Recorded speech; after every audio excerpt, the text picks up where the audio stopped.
Hello friends, welcome to my channel learning with Khushboo. जैसा कि आप सबको पता है कि हमारी इंग्लिश पेडागोजी की एक सीरीज़ चल रही थी। उस सीरीज़ में आज ये तीसरी वीडियो है। आपने अगर फर्स्ट एंड सेकंड वीडियो नहीं देखी है तो प्लीज़ जाकर चैनल पर जाकर ज़रूर देखें। मैं आपको लिंक आई बटन में प्रोवाइड कर दूँगी। ओके, तो चलो नाउ स्टार्ट। देखिए, जैसा कि मैंने कल आपको स्किल्स के बारे में बताया था, तो आज मैं उन्हीं स्किल्स को थोड़ा सा और आपको विस्तार पूर्वक एलैबोरेट करके समझाऊंगी। तो हमारा जैसे कि ये चैप्टर का फर्स्ट इसमें दिया गया है acquisition of the language skills, कि लैंग्वेज की जो स्किल्स हैं उन्हें कैसे एक्वायर करते हैं, कैसे प्राप्त करते हैं। तो इन पॉइंटों में सिर्फ मैं आपको एक समरी बता रही हूँ इन पॉइंट्स की, आप रीड कर लीजिएगा कि इनमें हमने फर्स्ट पॉइंट में जो समझाया है, फर्स्ट पॉइंट का इसका मीनिंग है कि हमें जो है किसी भी व्यक्ति को अपनी नेटिव लैंग्वेज में मास्टरी होनी चाहिए। मतलब कि जब हम एक बच्चा नॉलेज को एक्वायर करता है तो उसको अपनी नेटिव लैंग्वेज, उसकी जो नेटिव लैंग्वेज होती है, जो उसकी जन्मजात भाषा होती है, जो उसको शुरू से सिखाई जाती है या जो उसको अपने पेरेंट्स से प्राप्त होती है, उस लैंग्वेज को उसको वो सीखने की ज़रूरत नहीं पड़ती, लर्न करने की ज़रूरत नहीं पड़ती, वो एक्वायर कर लेता है उसे। ठीक है। सेकंड पॉइंट में है कि लैंग्वेज एक्विजिशन जो है नेचुरल सेटिंग्स में होती है। मतलब कि लर्निंग हमेशा सामान्य रूप से होती है, नेचुरली होती है। एक्वायर जो हम ये वाली स्किल्स एक्वायर करते हैं, पहले स्टार्टिंग में हम नेचुरल रूप से करते हैं, बाद में जब हमारी सेकेंड स्टेज आ जाती है, जब हम स्कूल जाते हैं, तब उसको लर्न करने लगते हैं, कुछ अलग स्किल्स सीखने लगते हैं।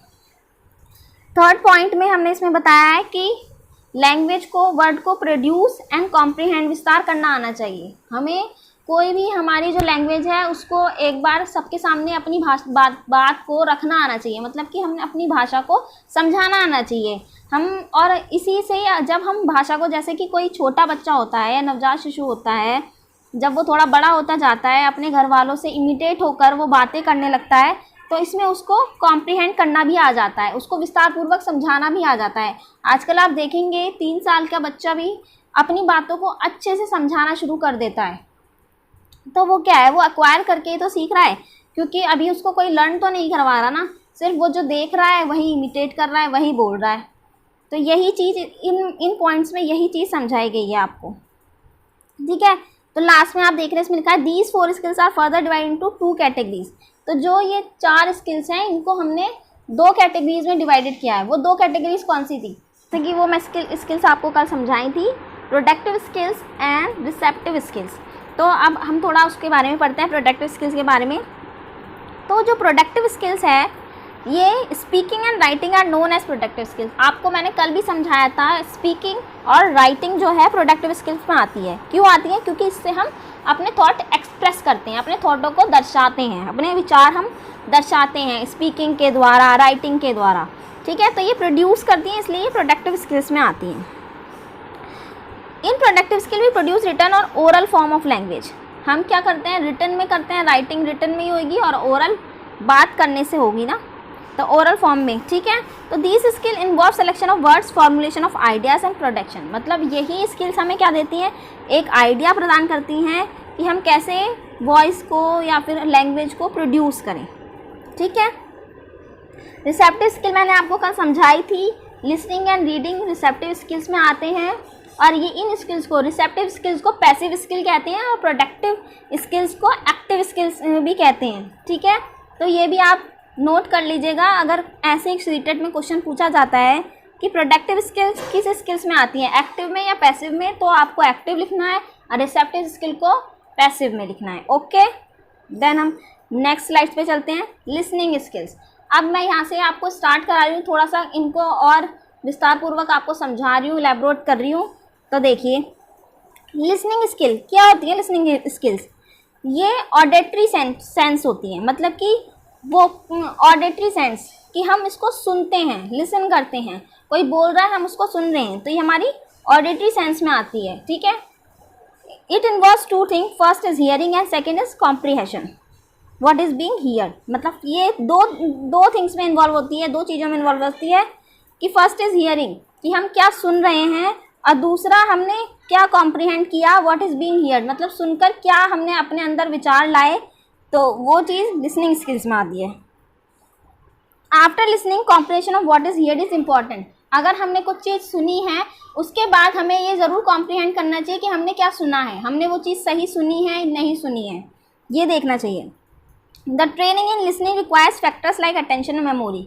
तो जो लिसनिंग है वो क्या रिक्वायर करती है, अटेंशन, मतलब कि भाई अगर हम कहीं कुछ सुन रहे हैं तो हमें उस पर अटेंशन होनी चाहिए। अगर हम किसी बात को सुन रहे हैं तो बिल्कुल ध्यानपूर्वक सुनना चाहिए और हमारी याददाश्त सही होनी चाहिए, उस समय पे हमारा ध्यान सिर्फ उसी पर केंद्र होना चाहिए। ठीक है, तो ये कुछ पॉइंट्स हैं, आप प्लीज़ एक बार रीड आउट ज़रूर कर लीजिएगा। देन आती है स्पीकिंग स्किल्स। स्पीकिंग स्किल्स जैसे कि मैंने कल भी आपको समझाया था, ये मीनिंग्स को कंस्ट्रक्ट करती है। It involves producing and receiving processing information. तो ये क्या करती है, इंफॉर्मेशन को प्रोड्यूस एंड रिसीव करती है। Okay, to develop good speech manner, ये एक अच्छे स्पीच मैनर को प्रोड्यूस करती है। हमें किस किस तरीके से बोलना चाहिए, किस तरीके से दूसरे लोगों से बात करनी चाहिए, ये हमें वह समझाती है। It cultivate and audible and intelligible pronunciation, ये हमें एक अच्छी तरीके से प्रोनाउंस करना, कि हम किस तरीके से उसको प्रोनाउंस करें, किसी चीज़ को किसी वस्तु को या किसी चीज़ को किस तरीके से हम प्रोनाउंस करें, वह सिखाती है। To provide understanding of meaning of spoken words, ये हमें एक अंडरस्टैंडिंग देती है वर्ड्स के ऊपर। And to express ideas, facts, thoughts and feelings, और ideas, facts, thoughts and feelings को एक्सप्रेस भी करती है। ठीक है, इसके बाद आता है हमारा मेथड टू डेवलप स्किल्स। ये आपको कुछ पॉइंट्स मैंने लिखवाए हैं, इसमें यह है कि स्पीकिंग स्किल्स को हम कैसे डेवलप कर सकते हैं। तो ये कुछ पॉइंट्स हैं। फर्स्ट है ओरल वर्क, सेकंड है यूज़ राइम्स, थर्ड है question answer method, fourth role play, fifth narrating a story and sixth है ड्रामेटाइजेशन। जैसा कि आपको ओरल वर्क से समझ में आ रहा होगा, जब हम स्टार्टिंग में छोटे बच्चों को पढ़ाते हैं तो हम उन्हें ओरल वर्क पहले कराते हैं। आपने ये भी देखा होगा, जैसे जब छोटे बच्चों को हम स्टार्टिंग ही कराते हैं, घर में भी पढ़ाते हैं, तो पहले हम उनको ओरल ही करवाते हैं सब काम, उसके बाद हम उनको रिटन पैटर्न सिखाते हैं। Sorry. Use rhymes, rhyming words, जैसे कि पोएम उनको पसंद आती है बच्चों को, तो राइम्स करना सिखाते हैं बच्चों को, कि राइम्स के थ्रू ही उनको आगे बढ़ाना सिखाते हैं जिस पोएम, क्योंकि थोड़ी राइम्स में होती हैं तो उनको अच्छे से समझ में आती हैं। क्वेश्चन आंसर मेथड, कभी कभी हम उनसे कुछ क्वेश्चंस भी पूछ लेते हैं, जैसे व्हाट इज़ योर नेम, उनके बारे में उनको समझाते हैं, या कुछ भी अगर वो कुछ काम कर रहा है तो व्हाट आर यू डूइंग, आप क्या कर रहे हो। तो ऐसे में बच्चा कुछ, आपको भी अगर उसको कुछ नहीं भी समझ में आ रहा तो कुछ ना कुछ तो आपसे वोकल में बात करेगा ही करेगा स्पीकिंग के थ्रू।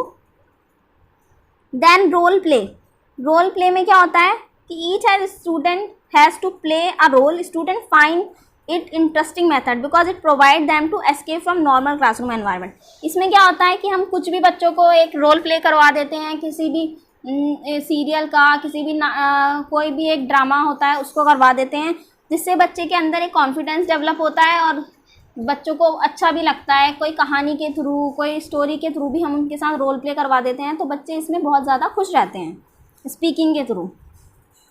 नैरेटिंग अ स्टोरी, या फिर बच्चे से बोल दें, चिल्ड्रन से बोल दें कि आप कोई स्टोरी टेल कीजिए, तो बच्चे इनमें भी बहुत खुश रहते हैं। Dramatization, this technique teach learner to transfer information from written form of language to speech form. इसमें क्या होता है कि हम जो रिटन फॉर्म में कुछ चीज़ रिटन फॉर्म में लिखी है उसको हम अपनी स्पीच की फॉर्म में प्रेजेंट करते हैं। ठीक है, तो ये कुछ मेथड थे स्पीकिंग स्किल्स के। देन उसके बाद आता है आपका रीडिंग स्किल्स। अब रीडिंग स्किल्स क्या है, वैसे तो आप सबको पता ही है कि रीडिंग स्किल्स क्या हो गई, कि किसी चीज़ को पढ़ना, बट पढ़ना कैसे। रीडिंग स्किल्स क्या हेल्प करती है, हमारी हेल्प करती है सेल्फ एजुकेशन में, क्योंकि हम अगर कोई चीज़ पढ़ते हैं तो वो हमारे आत्मनिर्भर बनाती है, हमें सेल्फ कॉन्फिडेंस देती है, एक्सपीरियंस प्रोवाइड करती है, रिक्रिएट करती है। अगर हम कुछ पढ़ रहे हैं तो हम उसका रिक्रिएशन भी कर सकते हैं। This skill developed by developing skills of oral and silent reading. ये जो स्किल है वो किसके थ्रू डेवलप होती है, ओरल एंड साइलेंट रीडिंग। ये आपको जैसे 2 पॉइंट्स दिख रहे होंगे, oral loud reading and silent reading. तो इसमें क्या होता है, oral loud reading and silent reading क्या होती है। Oral reading, the skill of oral reading is cultivated in the early stage. जो ये वाली स्टेज है ओरल लाउड रीडिंग जो है, ये क्या होती है, अर्ली स्टेज होती है, क्योंकि हम फर्स्ट जो भी काम करते हैं वो ओरल में ही करते हैं। पहले हम बोलना ही सीखते हैं, पढ़ना ही सीखते हैं, उसके बाद लिखते हैं। तो ये जो है ये it helps to learner to link the printed symbol with the spoken word. इसमें ये क्या है, ये हेल्प करती है बच्चों को प्रिंटेड सिंबल, जो चीज़ प्रिंट में चित्र के रूप में लिखी हुई है वो स्पोकन में मतलब बातचीत के रूप में कैसे प्रयोग करें, इसमें ये किया जाता है ओरल लाउड रीडिंग में।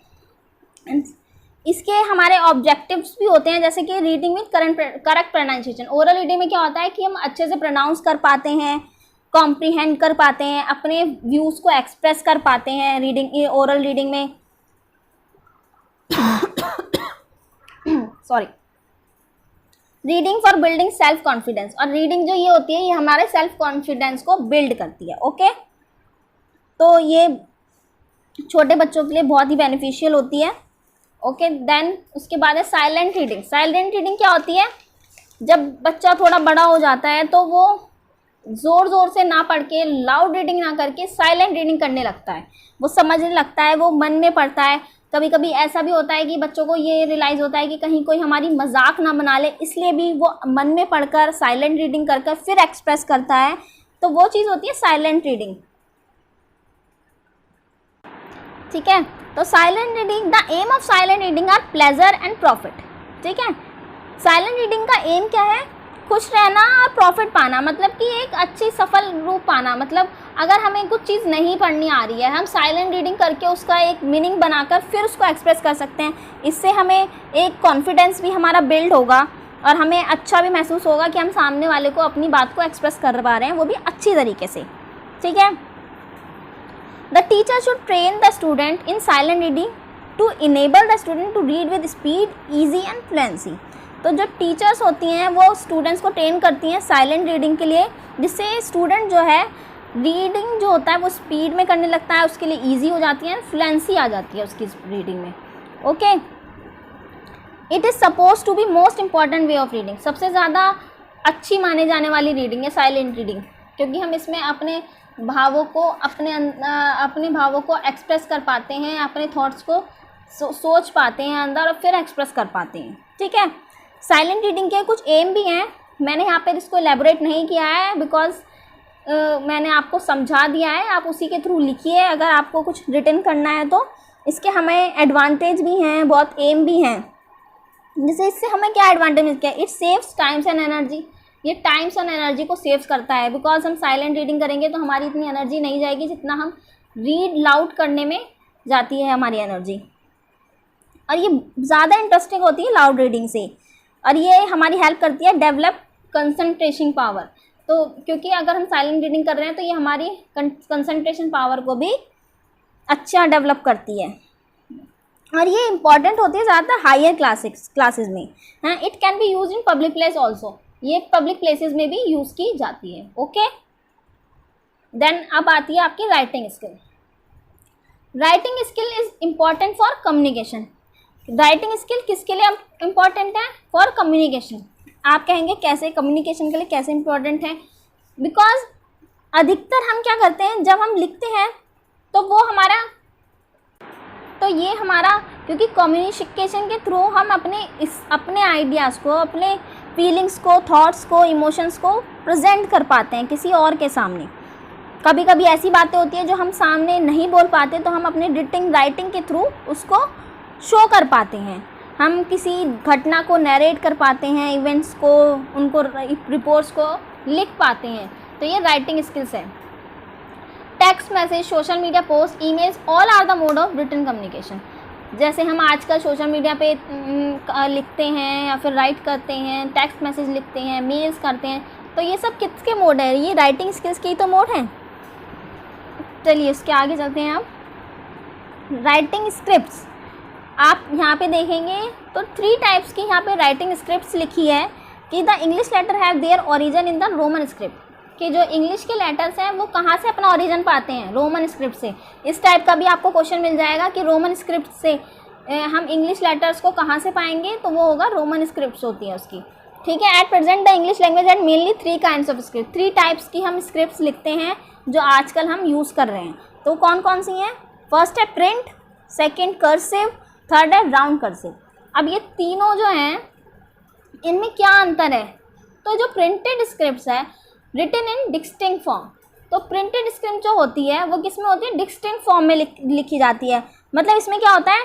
The text you are reading is written in printed script, जो टेक्स्ट लिखे जाते हैं वो आपको प्रिंटेड स्क्रिप्ट में ही लिखे जाते हैं। In this letter of word are not joint together, इसमें जो होता है जो वर्ड्स के जो लेटर्स होते हैं वो जॉइंट नहीं होते। जैसा कि ये अभी मैंने ये स्लाइड जो बनाई है आपको जो दिख रही है वो किस में लिखी गई है? वो प्रिंटेड स्क्रिप्ट्स में लिखी गई है। तो इसमें जो लेटर्स हैं वो जॉइंट नहीं है, ठीक है। सेकंड आती है cursive script, written is close form. Cursive writing जैसे कि आप स्टार्टिंग में जब छोटे बच्चे होते हैं तो आप कर्सिव लिखना सिखाती हैं टीचर, जैसे कि आपकी राइटिंग इंप्रूव हो, तो वो क्या वो होती है cursive script written in close form. फिर थर्ड है rounded cursive script. Rounded cursive script मतलब कि ये दोनों स्क्रिप्ट्स का मेल है, प्रिंटेड एंड कर्सिव का। Include both the characteristics of print as well as cursive script, तब क्या आती है? राउंडेड स्क्रिप्ट्स आती है। This is also known as Marion Richardson script. लिख लीजिए आप, इसे नोट कर लीजिए। राउंडेड कर्सिव स्क्रिप्ट को Marion Richardson script it is भी कहते हैं। It is a combination of both printed and cursive script. Some letters are joined by others occur independently, कुछ इसमें जो लेटर्स होते हैं वो जॉइंट होते हैं और कुछ इसमें इंडिपेंडेंटली यूज़ किए जाते हैं, ठीक है। तो आज के लिए हमारा ये सेशन इतना ही है। अगर आपको इसमें कुछ नहीं समझ में आया तो प्लीज़ कमेंट कीजिए, मैं आपके सवालों का जवाब देने की कोशिश करूँगी और इसमें और भी इम्प्रूवमेंट करने की कोशिश करूँगी अगर आपको कुछ प्रॉब्लम आई हो। अब मैं सोच रही हूँ कि कल से आपको थोड़ा क्वेश्चन आंसर भी कराया जाए, ओनली क्योंकि थ्योरी और रिटन ये कंटेंट में बच्चे बोर हो जाते हैं, तो अब मैं सोच रही हूँ कल से थोड़ा बहुत आपको क्वेश्चन भी प्रोवाइड किए जाएँ, ठीक है। तो आज के लिए बस इतना ही। Thank you for watching my channel and please like share and subscribe my channel. मैं आपको ऐसे ही कंटेंट प्रोवाइड करती रहूँगी इंग्लिश पेडागोजी का, एंड मैं कल से आपके लिए थोड़े और क्वेश्चन आंसर सीरीज़ और स्टार्ट करने की सोच रही हूँ, तो मैं वो भी स्टार्ट करूँगी अब कल से। Thank you, thanks for watching and please I button पे जाकर जिसने वीडियोज़ नहीं देखी हैं तो वो देख लीजिएगा। Okay, thank you.